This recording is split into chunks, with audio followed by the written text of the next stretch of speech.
I thought he loved me. When I was 18, I fell deeply in love. At first, everything felt perfect. We were happy, or so I thought. But soon, things began to change. My name is Emma, and this is my story. It's a tale of love, mistakes, and hope. Growing up, I was always a quiet child. I didn't talk much, and I didn't have many friends. My parents were strict. They said no to playing, no to friends, no to hobbies. My days were spent inside, wanting to be like other kids, but my parents wouldn't let me. I didn't go to kindergarten, and when school started, I was terrified. I wondered how I would talk to other children, but soon I made a few friends.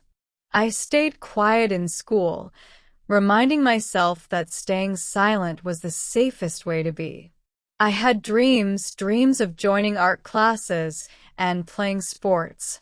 I loved drawing, but my parents told me to focus on my studies.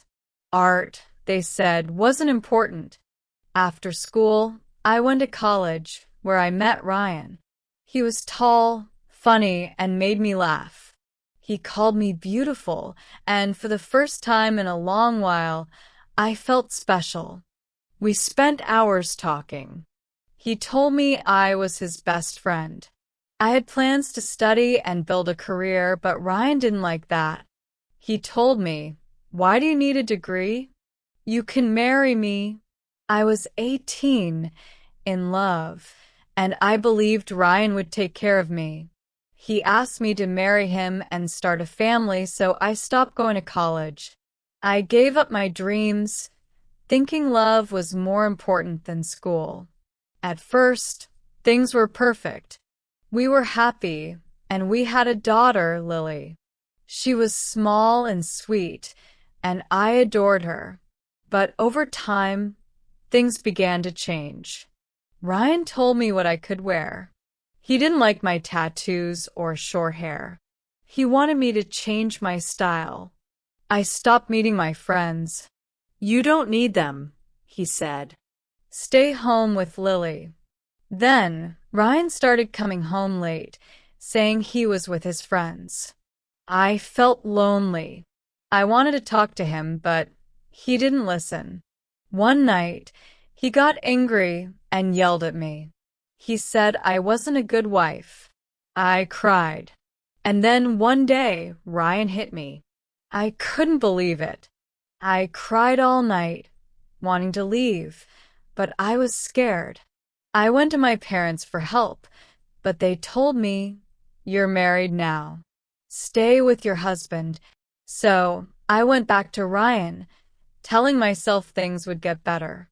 I got pregnant again, and this time I had a son, Jake. He looked just like me, and I loved him more than anything. But Ryan didn't come to the hospital when I gave birth. When I came home, he said, "Why are you back so soon?"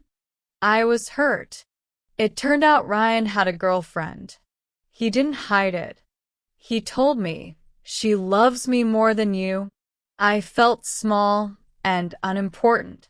I wanted to leave, but I didn't know how. I had no money, and I had 2 children to care for. One day, Ryan joined the army, leaving me alone with the kids. "You can manage," he said.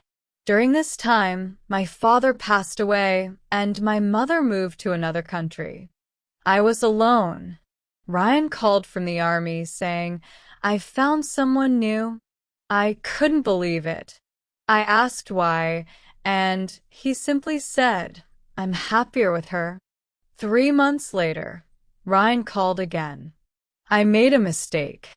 Please take me back," he said. I still loved him, so I agreed. We tried to fix our marriage, but Ryan didn't change. He still hurt me with his words. Now, we've been married for 16 years.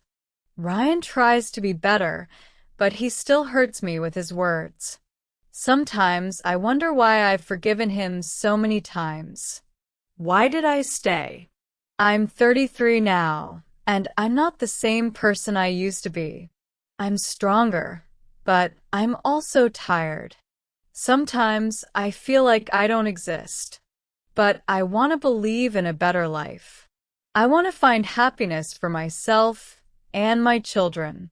Every morning, I wake up early and look at my children. They are my reason to keep going. Lily is 8 now, and she loves drawing and singing. Jake is 4 and loves playing with cars and laughing loudly. I tell myself to be strong for them. I cook breakfast, pack Lily's lunch for school, and Jake stays home with me.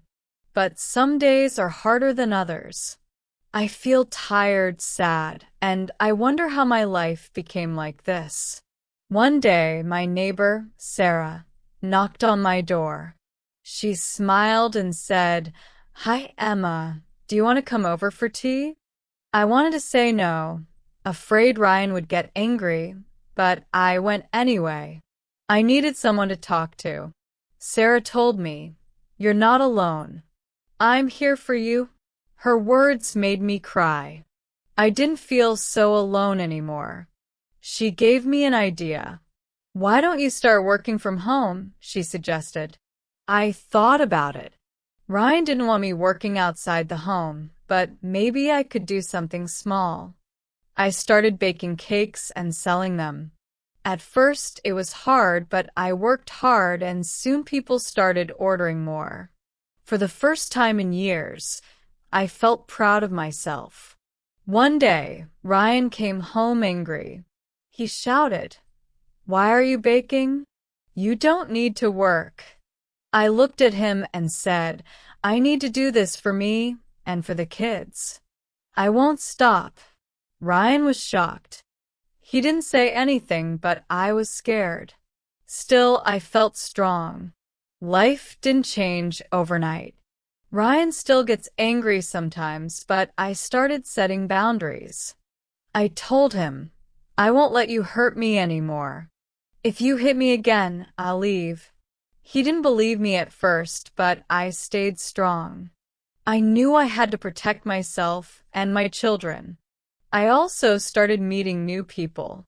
Sarah introduced me to her friends, who were kind and supportive. I began doing little things I used to love, cutting my hair short again, wearing colorful clothes. For the first time in years, I felt like myself. Lily said to me one day, "Mom, you look so happy." Her words made me smile. Now I think about what I want in life. I want a safe and happy life for my children. I want to feel free. I don't know if Ryan will ever change, but I know I have changed. I'm not the scared girl I used to be. I tell myself, one day, I'll find peace. I don't know when, but I believe it will happen. If you're reading my story, I want you to know something. You're strong. You can survive hard times. Don't give up on yourself. I hope my story gives someone hope. If you enjoyed my story, please like, subscribe, and share.